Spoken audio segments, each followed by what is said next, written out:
Hello दोस्तों, रोज़ की तरह न्यूज़ ब्लॉग में सबका हार्दिक स्वागत है। सबके मंगल भविष्य की कामना के साथ लोगों को मेरा सादर नमस्कार, लोगों को मेरा आशीर्वाद। मैं ठीक हूँ, आशा करता हूँ कि आप ठीक होंगे। आज के रामचरितमानस के अयोध्या कांड के प्रसंग में दोस्तों, भगवान राम जब वन की तरफ प्रस्थान करते हैं लक्ष्मण और जानकी के साथ, तमसा नदी के किनारे पर प्रथम प्रवास के परिणाम स्वरूप भगवान राम ने जब अयोध्या के अनेकों स्त्री पुरुष नर नारियों और वृद्धजनों, देवताओं, ऋषि मुनियों के सानिध्य में वह तमसा नदी और मंत्री सुमंत के साथ तमसा नदी पर उन्होंने विश्राम किया, रात्रि विश्राम किया। तब अयोध्या के लोग जो है भगवान राम का साथ छोड़ने में अधीर हो जाते हैं, नहीं छोड़ना चाहते हैं, भगवान राम के साथ वन तक ही पहुंचना चाहते हैं। लेकिन भगवान राम त्याग के अनुयायी थे, मर्यादा के सूचक थे, प्रतीक थे। तो उन्होंने कहा कि मेरे विधि द्वारा मुझे दिए गए वरदान के परिणाम स्वरूप सारी प्रजा इस दुख को क्यों भोगे। तो भगवान राम ने रात्रि में जाग करके सुमंत को जगा करके रथ को तैयार करके और रथ के सब पग चिन्हों को मिटा करके अयोध्या के लोगों को तमसा नदी के किनारे पर पूर्व संध्या तक सोते रहे और भगवान राम रात में ही रथ को लेकर के लक्ष्मण और सीता और सुमंत जी जो है भगवान राम को लेकर आगे चले। जब भगवान राम आगे पहुँचे तो प्रातःकालीन बेला में जब अयोध्यावासी जगे तो चारों तरफ देखा तो भगवान राम को उन्होंने कहीं नहीं देखा। सब आश्चर्यचकित हो गए और सब निराशा से भर गए। आशा सबकी दूर हो गई, अब जाएं तो कहाँ जाएं। तो विधि की रचना बड़ी विचित्र होती है। इस बात को अपने अंतःकरण में सोचते और समझने के साथ साथ सभी अयोध्या के लोग जो है भगवान राम को नमन करके और तमसा नदी में प्रणाम करके सब अयोध्या की तरफ लौटना उनकी मजबूरी थी, क्योंकि भगवान राम नहीं चाहते थे कि मैं इनको ज़्यादा दुखी करूं। तो भगवान ने स्वयं जा कर के सबको अयोध्या की तरफ लौटाने के लिए यह विचार मंथन किया। तो राम दरस हित नेम व्रतौ लगे करन नर नारी, मनहु कोकी कमलौ दीन विहीन कमार। तभी कहा है कि दोस्तों, स्त्री हैं, पुरुष हैं, श्री रामचंद्र जी के दर्शन के लिए नियम और व्रत करने लगे और ऐसे दुखी हो गए कि जैसे चकुआ जो है चकुई और कमल सूर्य के बिना, यानी सूर्य के प्रकाश के बिना सूर्य के प्रकाश के कमल खिलते नहीं। तो इसी प्रकार का परिवेश जो है अयोध्या निवासियों के लिए हुआ। चिंतन करने लगे, मनन करने लगे, विधाता की गति को कोसते हैं। अनेक विचारधाराएं उनके अंतर। तो अब यानी बच्चों और वृद्धों को घरों में छोड़कर सब लोग जो है भगवान राम के साथ जाते हैं। पहले दिन श्री रामचंद्र जी ने तमसा नदी के तीर पर निवास किया और प्रजा को प्रेमवश देखकर श्री रघुनाथ जी के दयालु हृदय में बड़ा दुख हुआ। प्रभु और श्री रघुनाथ जी की जो करुणा के सागर हैं, पराई पीड़ा से वह तुरंत ही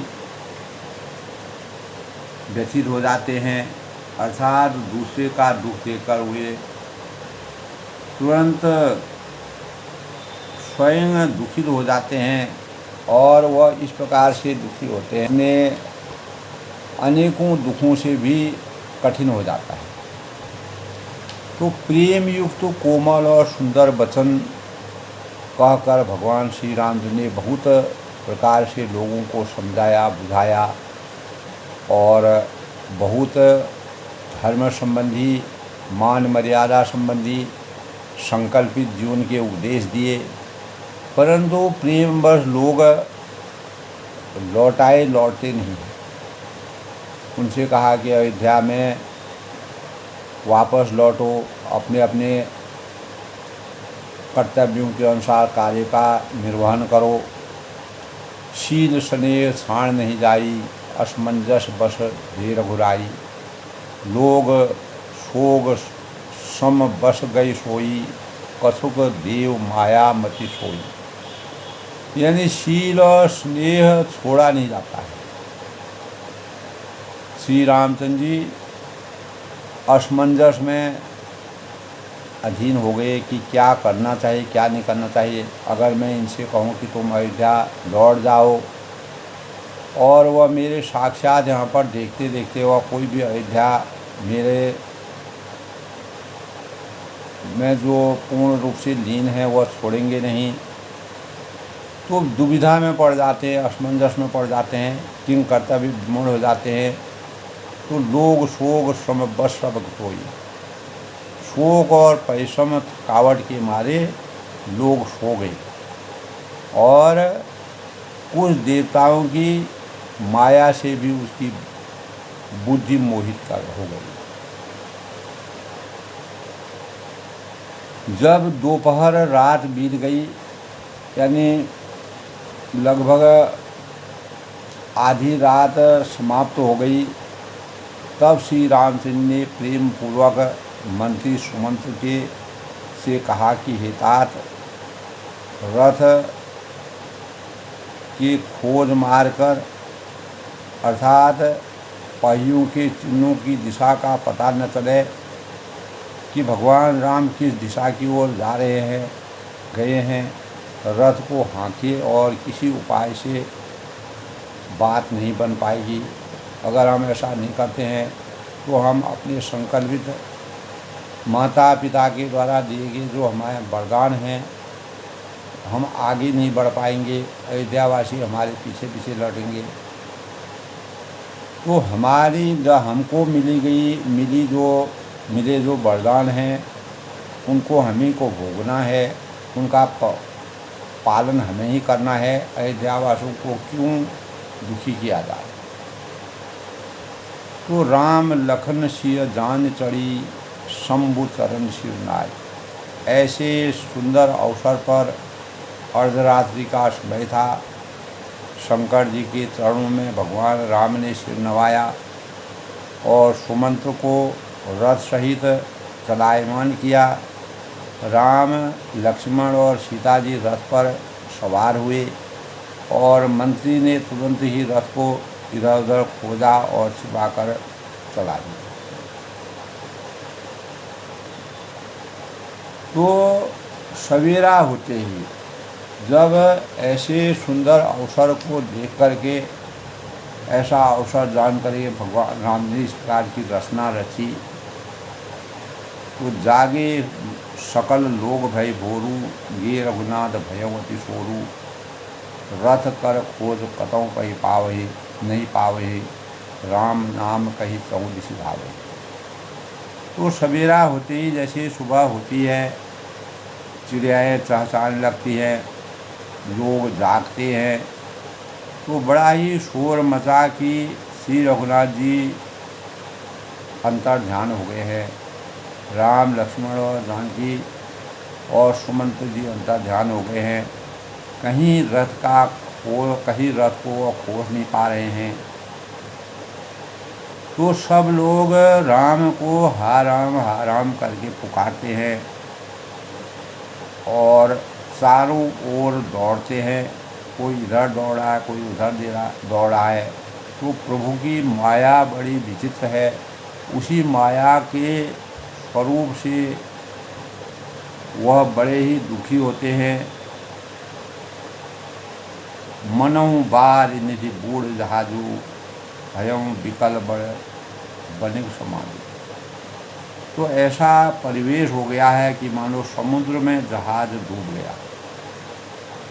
भगवान राम यानी अस्त हो, यानी एकदम वह एकदम ही वह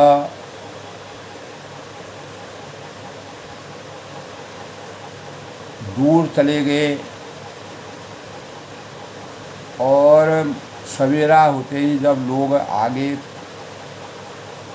जागने लगे तो बड़ा शोर मचता है, मानो समुद्र में जहाज डूब गया हो। भगवान राम जो है एकदम से अंतर ध्यान हो गए, किसी को कोई पता ही नहीं चला। जिससे व्यापारी है, व्यापारियों का समुदाय है, बहुत ही व्याकुल हो। अनेकों समूह जो है भगवान राम को तमसा नदी के तीर तक छोड़ने के लिए आए थे, वो व्याकुल हो गए। एक दूसरे को उपदेश देते हैं, ज्ञान देते हैं कि श्री राम जी के हम लोगों को क्लेश होगा, भगवान राम ने इस प्रकार का क्या किया, यह जानकर छोड़ दिया। तब वो कहते हैं कि वे लोग अपनी निंदा स्वयं करते हैं कि अगर भगवान राम पर हमारा सही अगर भाव होते तो हम जो है नींद में इस प्रकार से व्यस्त नहीं होते। ऐसा जीवन उनका हो गया कि मछलियों की सराहना करते हैं, इससे तो मछली अच्छी है। कहते हैं कि श्री रामचंद्र के बिना हमारे जीना धिक्कार है। और हमारे साथ साथ वह यहाँ तक आए थे और यहीं पर वह अंतर ध्यान हो गए। तो विधाता ने यदि प्यारे का वियोग ही रचा है तो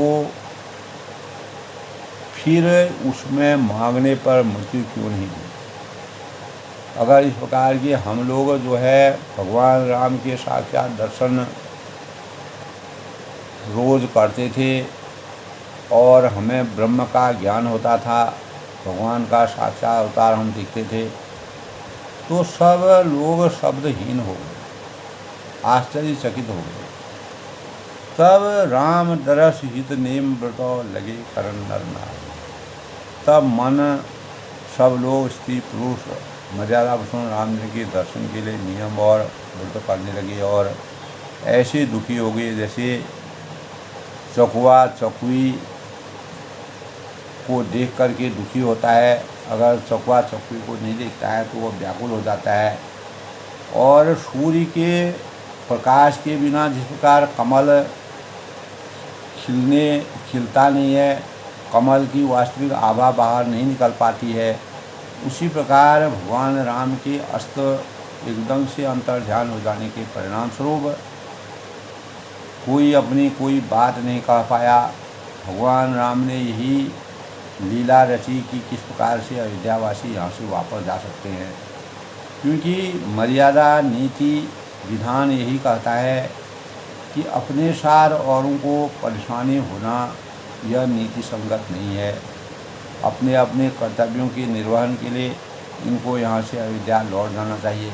अगर मैं इनको जता करके जाता हूँ, आगे को बढ़ता हूँ, तो ये मेरा साथ नहीं छोड़ेंगे। और मना भगवान राम मना किसी को कर नहीं सकते हैं। उनके अंतर्मन में इस प्रकार के भाव कभी, तब उन्होंने इस प्रकार की लीला रची।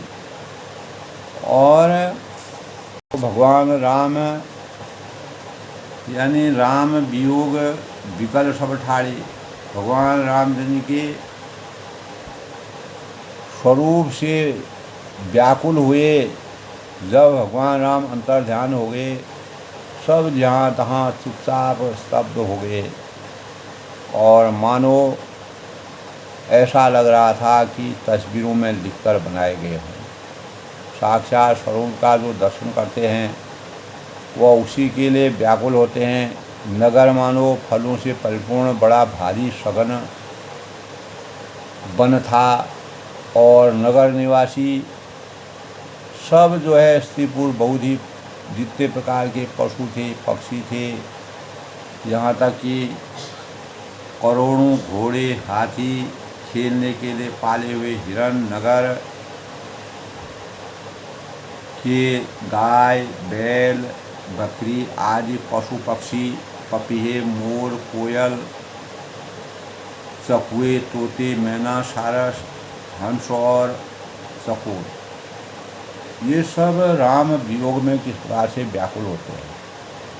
तब कहते हैं विधाता ने कि कई, तब सभी लोग अयोध्यावासी जब अयोध्या को लौटते हैं तब वह कहते हैं कि विधाता ने केकई को हिरनी बनाया, यानी जिसने 10 दिशाओं में दुसह दावानल दैहिक दैहिक भौतिक तापों का भयानक आग लगाई है। श्री रामचंद्र जी के विरह की इस अग्नि को लोग सह नहीं सके। सब लोग व्याकुल होकर भाग रहे हैं, अयोध्या में पुनः लौट रहे हैं, भगवान का साकार दर्शन करना चाहते हैं, लेकिन भगवान अंतर्ध्यान हो गए।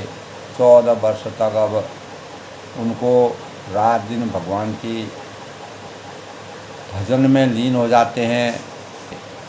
अपने कर्तव्यों का अनुपालन करते हुए राम रस में डूब जाते हैं और 14 वर्ष तक भगवान राम के आने की शुद्ध अपने अंतःकरण में विराजते हैं।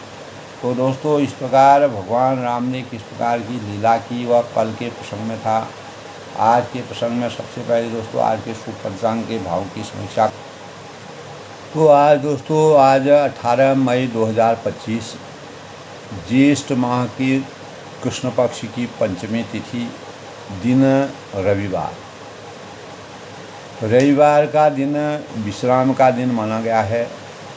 विक्रम संवत 2082 संवत 1947 सिद्धार्थी नाम संवत्सर, सूर्य उत्तरायण में और ग्रीष्म ऋतु उत्तराषाढ़ा नक्षत्र का संयोग रहेगा और बाद में जो है अश्लेषा यानी बाद में स्वर्ण नक्षत्र 6:52 से और अगले दिन 7:29 तक स्वर्ण नक्षत्र रहेगा। सर्वार्थ सिद्ध योग का संयोग आज रवि शुभ योग माना गया है। आज के शुभ मुहूर्त की बात करें तो अभिजीत मुहूर्त 11:56 से 12:40 तक। अमृत काल है दोस्तों 12:09 से 1:49 तक। ब्रह्म मुहूर्त आज 4:11 से 4:05 यानी 4:50 तक। राहु काल जिसके दौरान किसी शुभ कार्य को करना मनाही है 5:19 से 6:58 तक। सूर्य उदय आज 5:28 तक होंगे और सूर्यास्त 6:58 तक। और चंद्रमा आज 12:02 पर उदय होंगे और 11:07 तक अस्त होंगे। इस प्रकार आज के शुभ पंचांग के भावों की समीक्षा है और आज शुभ कार्यों को करने का दिन है। आज रविवार का दिन है। रविवार को भगवान सूर्य की उपासना की जाती है। ओम घृण सूर्याय नमः का जाप करना चाहिए। आदित्य हृदय स्रोत मंत्र का जप करके भगवान सूर्य को जल अर्पित करने का दिन यह है, जिससे सूर्य जो है वह यानी राजयोग के सबसे प्रधान देवता माने गए हैं।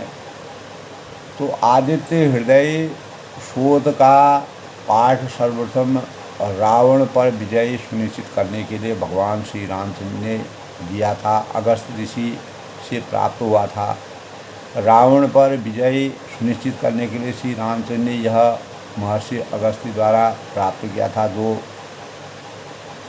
और भगवान राम ने उसमें वंदना की थी। आदित्य हृदय शोध पाठ सभी प्रकार के कष्टों को, असफलताओं को दूर करने का विकल्प है। जिनका स्वास्थ्य ठीक नहीं रहता है तथा जो असाध्य बीमारियों से परेशान रहते हैं, उनके लिए यह दिन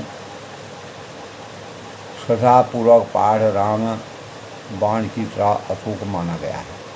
अतः इसके पाठ का महत्व हमारे शास्त्रों में, हमारे पुराणों में बड़ा ही महत्व रखता है। प्रातः स्नान करके पूर्व संध्या में यानी जाग करके भगवान सूर्य को सूर्य उदय के समय सूर्य को जल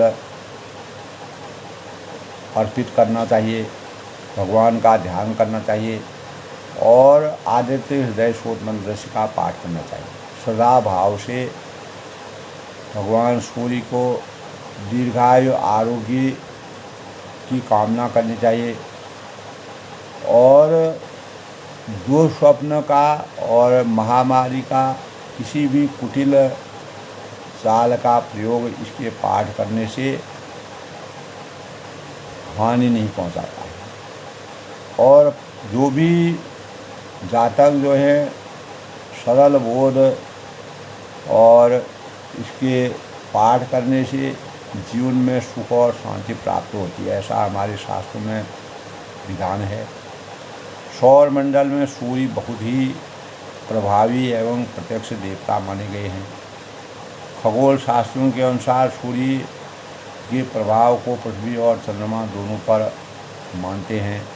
बिना सूर्य के प्रकाश से चंद्रमा प्रकाशित नहीं होता है, धरती प्रकाशित नहीं होती है। ज्योतिषों के अनुसार सूर्य सिंह राशि का स्वामी माना गया है। सूर्य कुंडली, जन्म कुंडली में दोस्तों उच्च का सूर्य राज सम्मान का दाता माना गया है। कलयुग में भी यह विचारणीय है। कुछ विद्वान श्री राम अवतार में सूर्य को तेज का अंश मानते हैं। सूर्य आराधना विशेष रूप से रविवार को की जाती है। इस आराधना से शारीरिक और मानसिक विकास होता है। रोग प्रतिरोधक किरणों से मानव में औषधियों का काम करते हैं। अनेक बीमारियों से हमें छुटकारा मिलता है। और बाल रवि दर्शन उपयुक्त मात्रा में जप, गेहूँ, गुड़, कमल पुष्प, केसर, लाल चंदन, लाल वस्त्र, तांबा और सोना है, माणिक है आदि का दान भी करने का विधान है अपनी इच्छानुसार। आराधना के लिए प्रातः सूर्य उदय से लगभग 1-2 घंटे पहले उठकर नित्य कर्म से निवृत्त होकर सूर्य आराधना करनी चाहिए। सूर्यास्त के उपरांत तो कुछ भी खाना वर्जित माना गया है। अगर जो व्रतधारी है दोपहर को मीठा चीज़ों का सेवन करना चाहिए। भोजन, सात्विक भोजन इस दिन व्रत के बाद करना चाहिए। सोमवार को प्रातःकाल सूर्य अर्घ देने के बाद व्रत संपूर्ण होता है। सूर्यदेव का वर्ण लाल होता है। दोस्तों सनातन धर्म के पालन करने वाले दिन 5 देवताओं का पूजन हमारे विधि विधान के साथ किया जाता है। उनमें भगवान विष्णु है, शिव हैं, दुर्गा है, गणेश है और सूर्य प्रमुख है। तो आदित्य पूजन की परंपरा बहुत ही प्राचीन है।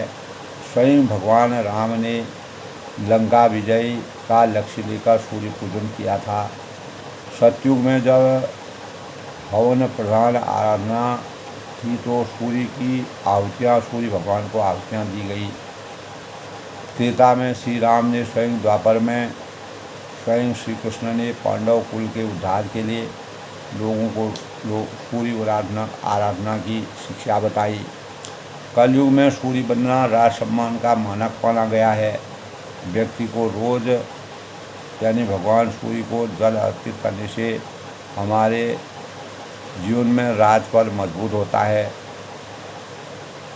तो इस प्रकार सूर्य भगवान का ध्यान करने से हमारे अंतःकरण में अपार विश्वानि देवो सहितो दुर्तानि पराश्वा यद भद्रं तनाश्वा। तो हे तेजवान पाप हरता सूर्यदेव,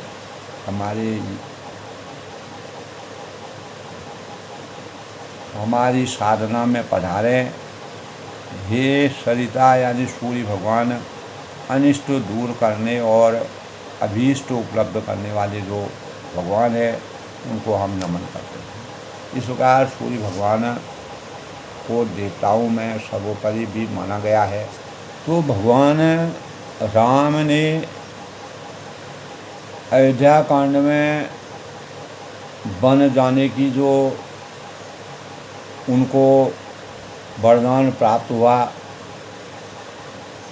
और वह किस प्रकार से अपने नियमों का पालन करते हैं, सत्य और असत्य की पराकाष्ठा यानी जो उच्चता है, श्रेष्ठता है, उसको कैसे उजागर करते हैं। तो दोस्तों, जब हम भगवान राम के इस जीवन का यानी बन जाने के भावों का अपने अंतःकरण में सोचते हैं, समझते हैं, तो इस भौतिकवादी परिवेश में एक सोच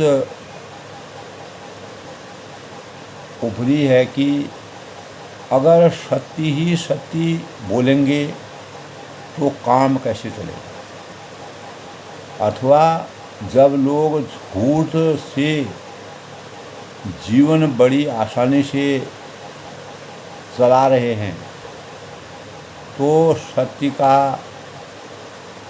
दामन क्यों थामा जाए। हमारे अंतःकरण में ये बातें आती हैं। तो यह कोरा भ्रम है। अगर हम इस बात को अपने अंतःकरण में सोचते हैं तो भगवान रामचंद्र के चरित्र का अगर इससे हम मिलान करते हैं तो यह एक कोरा भ्रम हो जाता है। मनुष्य रोता हुआ दुखी रूप में भी पैदा हुआ है और उसके जीवन का सबसे बड़ा उद्देश्य स्वयं के दुखों को कम करना है। यदि वह किसी भी कारणवश असत्य का चुनाव करता है, असत्य को अपने साथी बनाता है, तो निश्चित ही दोस्तों वह और अधिक दुखी और निश्चिंत यानी और अधिक दुखों को निमंत्रण देता है। तो इसीलिए व्यापार जगत में यानी विश्वास व्यवस्था का यदि हम लोग ही यानी व्यापार व्यवस्था का यदि लोभ हो जाए तो सारे मानव समाज का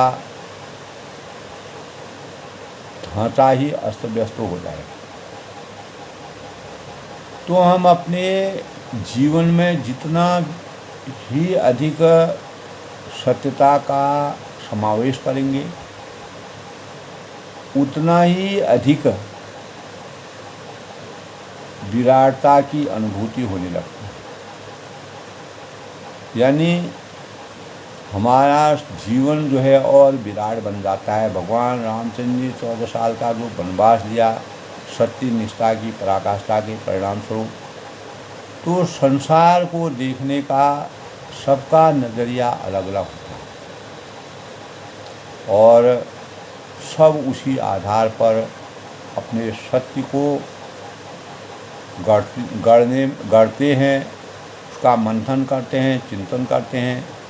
सत्य सभी सुनना चाहते हैं, लेकिन हर किसी का अपना सच है जो सभी के मानकों पर खरा नहीं होता।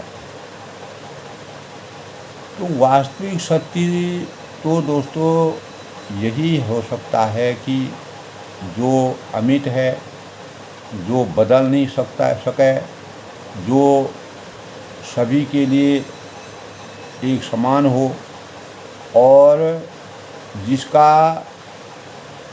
जिसकी संगत में दुखों से मुक्ति प्राप्त होती है या दुखों से मुक्ति मिलती है।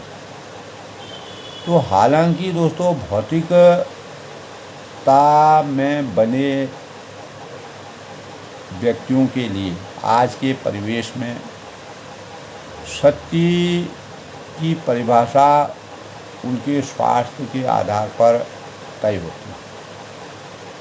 भगवान रामचंद्र जी ने त्रेता युग में जन्म लेकर के राम सत्य के अनुयायी थे। तो निसंदेह ही दोस्तों सत्य का साथ सदैव चुनौतीपूर्ण होता है। सत्य में अनेक परेशानियों का सामना करना पड़ता है, क्योंकि असतो माँ सद्गमय तमसो माँ ज्योतिर्गमय। तो असत्य बहुत सी सुविधाओं के साथ आता है और सत्य वस्तुतः विश्वास का उद्देश्य है। तो भगवान रामचंद्र जी को अपने प्रजा के प्रति अपने प्रति अपार विश्वास था और असत्य एक दोष है और सत्य पारदर्शी है, इसीलिए सबको यानी भाता नहीं। असत्य माया का चोला ओढ़कर आता है और सारी व्यवस्था ही इस बात पर टिकी हुई है कि लोग आपस में कितना भी विश्वास करते हैं, तो जहाँ सत्य होता है वहीं धर्म निवास करता है। धर्म की रक्षा करना सत्य की सर्वोपरि सबसे उचित है। जो कठोर सत्य होता है उसके समक्ष सत्य से भयभीत रहने वाला टिक नहीं सकता। तो असत्य को पहचानने की सबसे जो कारण विधि यही है कि उसके साथ चलते हुए हम बहुत जल्दी हताश हो जाते हैं। तो भगवान राम ने अपने जीवन को इस प्रकार से मार्गदर्शी बनाया, जिसके परिणाम स्वरूप उन्होंने सत्य को साकार बनाने के परिणाम स्वरूप, इसीलिए राम के नाम को सत्य कहा गया है। तो आज के प्रसंग की बात करते हैं तो दोस्तों सीता सचिव सहित दो भाई संग बेरपुर पहुँच जाई, उतरे राम देव सर देखी कीन दंडवत हरत। तब सीता जी और मंत्री सहित दोनों भाई संगेश्वर पुर पर पहुँचते हैं। सारी अयोध्या के वासी वापस हो जाते हैं तमसा नदी के किनारे से। वहाँ गंगा जी को देखकर श्री राम जी रथ से उतर पड़े और बड़े हर्ष के साथ उन्होंने दंडवत प्रणाम किया।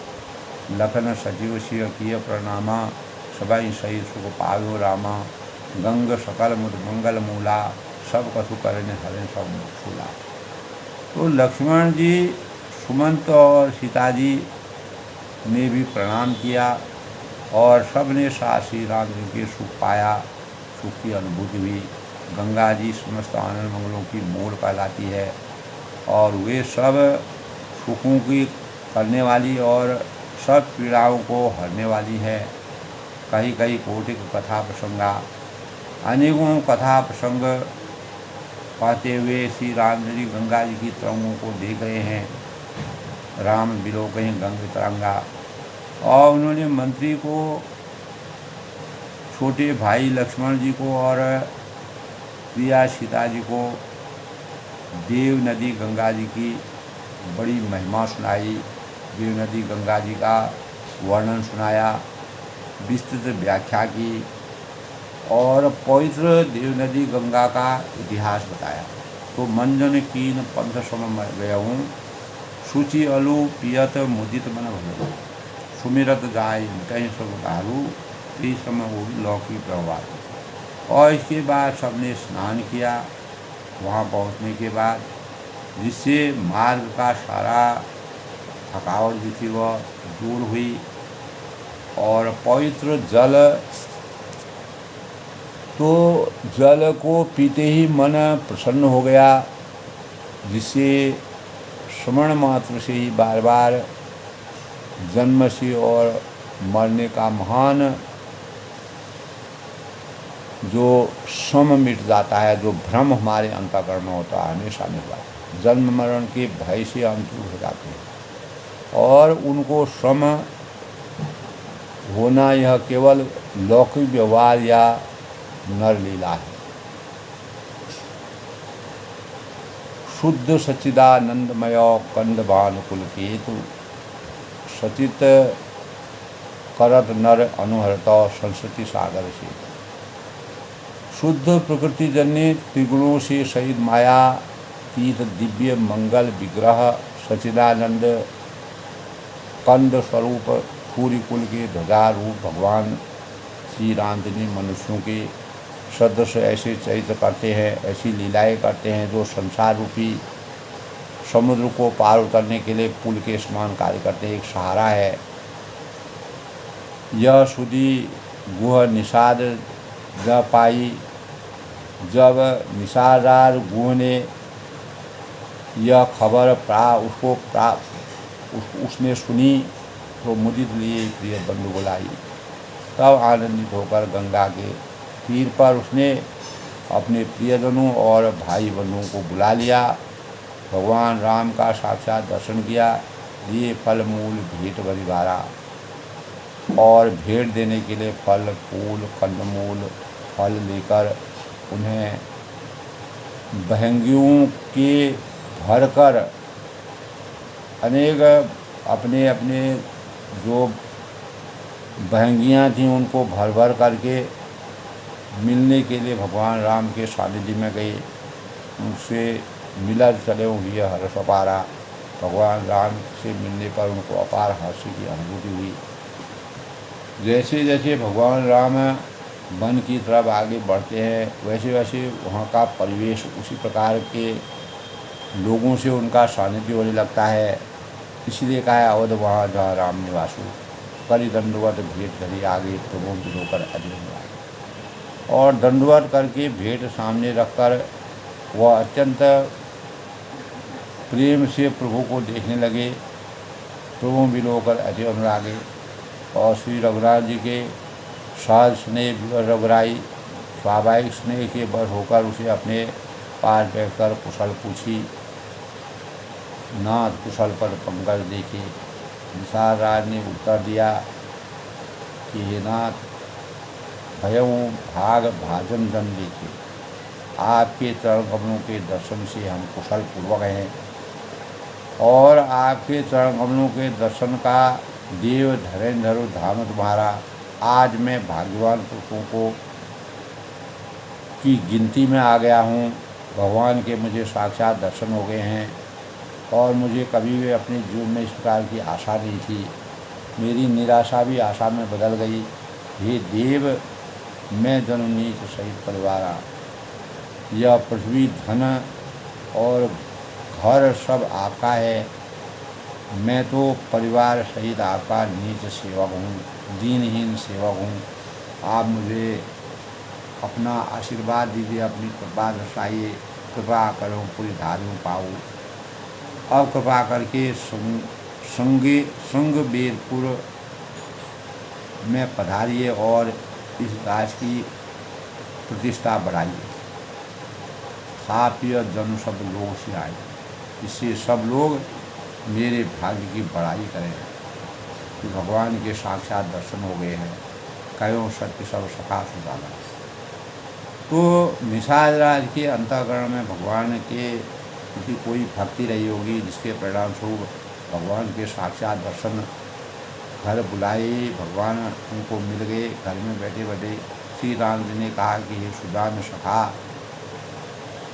मोहि दीन पितु आय सो आना, कि तुमने जो कुछ भी कहा सब सत्य है, परंतु पिताजी ने मुझको और ही आज्ञा दी है। मेरा कार्य कुछ और है और मैं अपने कार्यों को कर्तव्यों के निर्वहन के लिए वन की ओर आया हूँ। और मानव चेतना में उन्होंने इस प्रकार के भावों को जागृत किया। बरस साल 10 बास बनो, तब उन्होंने कहा कि बरस साल 10 और 4 यानी 14 वर्ष का वनवास होने के बाद मुनि व्रत वेश आहार, मुनि वेश को धारण करके और मुनि वेश में जो आहार किया जाता है, ग्रास बास नहीं उसी सुनी भजन दूथा। तब उन्होंने कहा कि पिता की आज्ञा अनुसार मुझे 14 वर्ष का मुनियों का व्रत और वेश धारण करके और मुनियों के योग्य आहार करते हुए वन में रहना है, निवास करना है। और गांव के भीतर निवास करना मेरे लिए उचित नहीं है, प्रासंगिक नहीं है, यथावत नहीं है, रुचिकर नहीं है। यह सुनकर गुह ने बड़ा दुख किया कि ऐसी क्या बात है। राम लखन सिय रूप निहारी, भगवान राम लक्ष्मण और सीता के इस प्रकार के स्वरूप को देख करके कहीं सप्रेम ग्राम नारी स्त्री पुरुष प्रेम के साथ चर्चा करते हैं, आपस में तर्क वितर्क करते हैं। ते पितुमात कहो सखी कैसे, कोई कहते हैं कि ये सखी व माता पिता कैसे होंगे जिन्हें ऐसे सुकुमार बालकों को वन में भेज दिया। एक कहें भल भूपति कीना, लोचन लाओ हमें विधि दीना। कोई कहता है कि राजा ने अच्छा ही किया, इसी बहाने हमें भी भगवान के दर्शन हो गए। अपने नेत्रों से हम साक्षात भगवान के दर्शन कर रहे हैं। अगर इनको वन का राज नहीं मिला होता तो हम इनके दर्शन नहीं कर पाते। तब निषाद पति अनुमान, तब निषाद राज ने हृदय में अनुमान किया कि अशोक के पेड़ को उनके उतरने के लिए मनोहर समझा, यानी उनके ठहरने के लिए, रुकने के लिए अशोक का पेड़ चारों तरफ से घिरा रहता है, क्योंकि शहर में रहना, नगर में रहना उनके लिए वाजिब नहीं है। और मुनि लोगों का जीवन जिस प्रकार से पर्णकुटी में रहना ही उनके लिए स्वीकार है, यही विधि की रचना है। लय रघुनाथ ने ठान दिखावा, उसने श्री रघुनाथ जी को लाकर वह स्थान दिखाया। श्री रामचंद्र जी ने कहो राम सब वहाँ दिखा पावा, कहा कि यह बहुत ही सुंदर जगह है। कुलगन करी जोहार घर आई, और पूर्ववासी लोग जोहार वंदना करके अपने अपने घर लौटे और श्री रामचंद्र की संध्या करने पधारे। गो समाज साधी दशाई कुश किस लय मय मधुर सुहाई। गुह ने इसी प्रकार कुश और कोमल पत्तों की कोमल सेज बना करके, सुंदर सारथी बना करके, बिछौना बना करके और पवित्र मीठे और कोमल देखकर दोनों में भर भर कर फल और मूल और पानी रख दिया, और अथवा अपने हाथ से फल फूल आदि भर भर कर रखा। तो भगवान के प्रति आस्था भाव श्रद्धा के सुमन, श्रद्धा सुमनों का जो भाव गो के अंतर्गण में होता है, वह वहाँ की पराकाष्ठा यानी वहाँ की उच्चता का सबसे बड़ा भगवान के प्रति समर्पण की भावना थी। सिंह सुमंत भ्राता सहित, और तब सीता जी, सुमंत जी और भाई लक्ष्मण सहित कंदमूल फल खाए। कंदमूल फल खाकर रघुपति शिरोमणि श्री रामचंद्र जी आराम करने लगे। शयन कीन रघुवंश बनी, क्योंकि दिन भर के थके हुए थे। और तमसा नदी के बाद उन्हें गंगा नदी के तीर पर पहुँचे। वहाँ घूर से उनका संवाद होता है।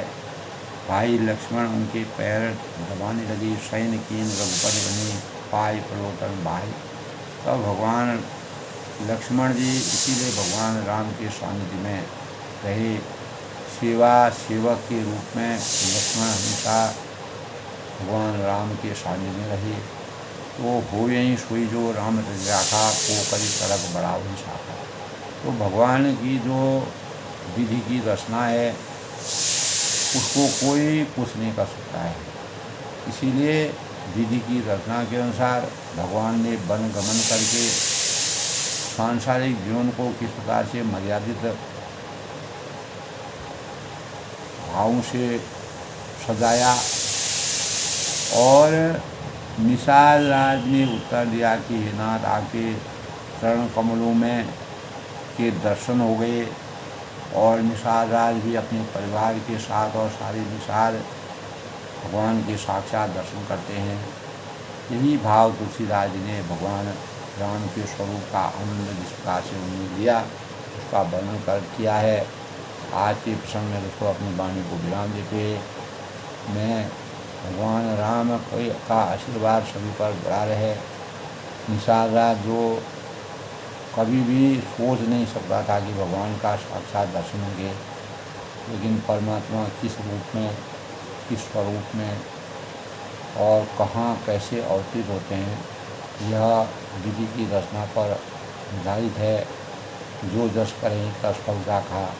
जिस प्रकार का हम कर्म करते हैं। निषाद राज बड़ा नियम संयमी था। यद्यपि छोटी जाति में जन्म लेने के परिणाम से भी भगवान के प्रति कितने भाव और आस्था थी, वह रामचरितमानस में तुलसीदास ने जो वर्णन किया है वो अभूतपूर्व है। अपनी वाणी को विराम देता हूँ। सब लोग सुखी रहें, खुश रहें। जय श्री राम।